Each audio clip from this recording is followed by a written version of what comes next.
Hello, students. This is the last chapter of your syllabus from PA1, the finite and non infinite verbs.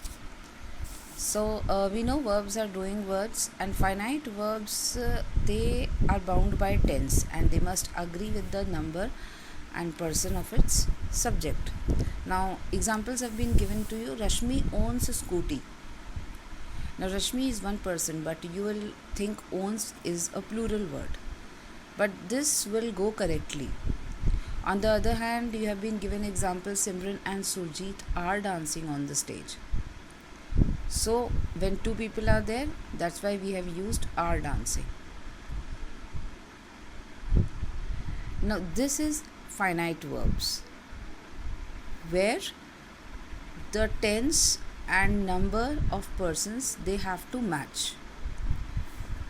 When we come to non-finite verbs, they are bound by the rules of subject-verb agreement. Like examples have been given to you. He loves swimming, we love swimming. On the other hand, he likes to swim, we like to swim. So you'll think one person is there, then also they are using swimming, and many people are there. We लिखा है फिर भी swimming use कर रहे हैं. But here it will not change. Swimming word will not change for singular और plural. ऐसे ही to swim जो word है वो नहीं यूज़ होगा, वो नहीं चेंज होगा सिंगुलर और प्लूरल के लिए.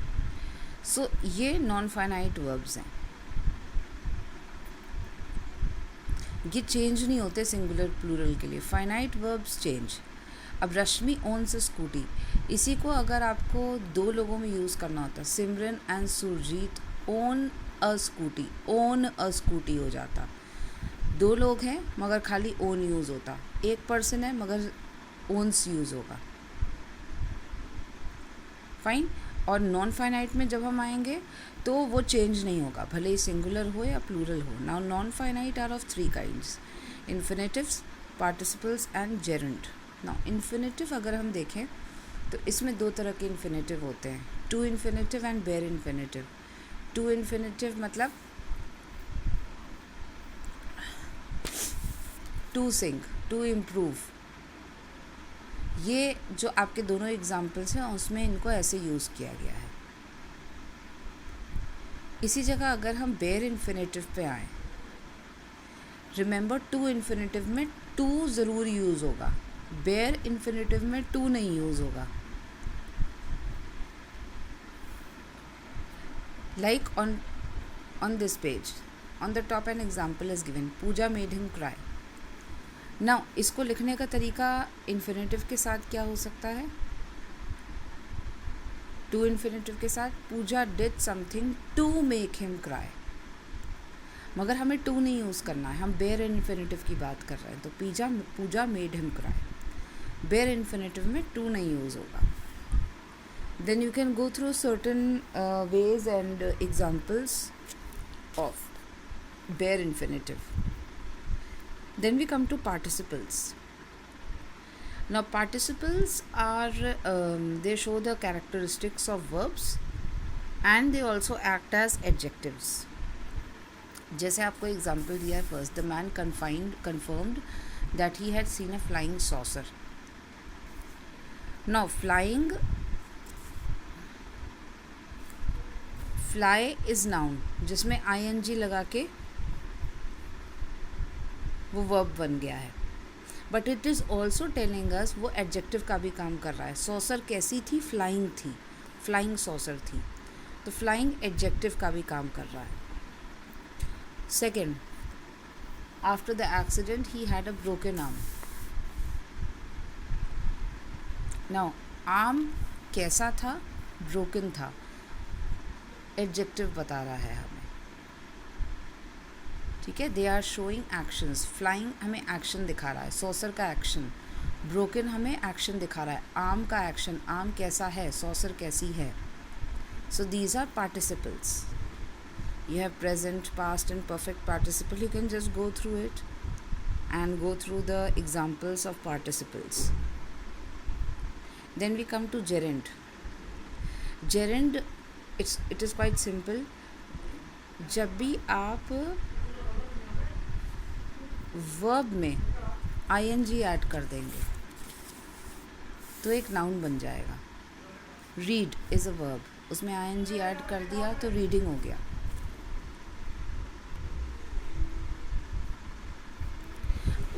उसी जगह आप स्केट में आपने ing ऐड किया तो स्केटिंग हो गया, जेरेंड बन गया. So simply when you add ing in a verb it becomes a noun, उसको जेरेंड कहते हैं. Let's come to the exercises. The first has been done for you. Second exercise, to वाले infinitives use करने हैं या नहीं भी use करना है, विद और without to. Fine. So maximum में टू यूज़ हुआ है, कुछ में नहीं भी यूज़ हुआ है. नेक्स्ट एक्सरसाइज, इसमें आपको एक पैटर्न यूज़ करना है जहाँ पर आप पहले TOO यूज़ करेंगे, बीच में कोई वर्ड आएगा और फिर TO यूज़ करेंगे. दो मैंने किए हुए हैं आपके लिए. If we see the third sentence, the teacher is so gentle that he cannot control the class. अब इसको कैसे लिखेंगे? The teacher is too gentle to control the class. अब इसमें the teacher is too gentle, ये TOO वाला है. Too gentle to TO to control the class. So ऐसे बाकी sentences भी आप फॉर्म करेंगे. Then the next exercise, you have to use an infinitive. to use करना है. इन्फिनेटिव या तो टू इन्फिनेटिव यूज़ करना है या बेयर इन्फिनेटिव यूज़ करना है. फर्स्ट और फोर्थ सेंटेंस में मैंने टू इन्फिनेटिव यूज़ किया है. Six sentence I have use the bare infinitive. Remember, bare infinitive में टू नहीं लगता है. Rest I have done some for you. बाकी आप अपने आप ट्राई करिएगा, कोशिश करिएगा करने की. Fifth exercise, combine the following pair of sentences by using infinitives. यहाँ भी आप जनरली टू इन्फिनेटिव यूज़ करेंगे दोनों सेंटेंसेस को ऐड करने के लिए. Like I have done the first for you. I have engaged a tutor, he will coach my daughter in mathematics. So first you will write the sentence from the book. उसके बाद आप उसे join करके जो नया sentence बनेगा उसके नीचे लिखेंगे. नया सेंटेंस क्या बनेगा? I have engaged a tutor to coach my daughter in mathematics. In the same way fourth one is done.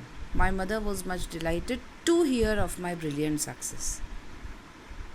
Fine. You will not do the sixth exercise. Seventh exercise, you have to fill the correct participle form. सामने words दिए हैं, उनका सही form आपको use करना है. गो से आपको यूज़ करना है, गो का फॉर्म यूज़ करना. I found all the boys, go नहीं हो जाएगा, वो हो जाएगा going.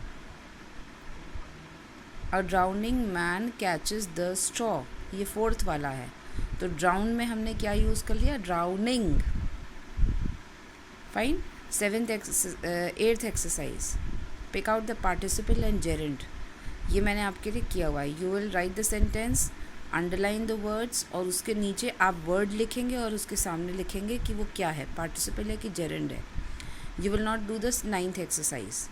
And the last exercise, you will rewrite the sentences using gerund. Gerund means ing wale words. Like some I have done for you. Third wala dekhiye. What do you intend to do now? What are you intending to do now? ये बन जाएगा sentence. Okay, so whatever exercises I have discussed, you will do all in the copy. जो छोड़ने के लिए कही है वो आप नहीं करेंगे. Exercise 6 and exercise 9 you will not do. That's all.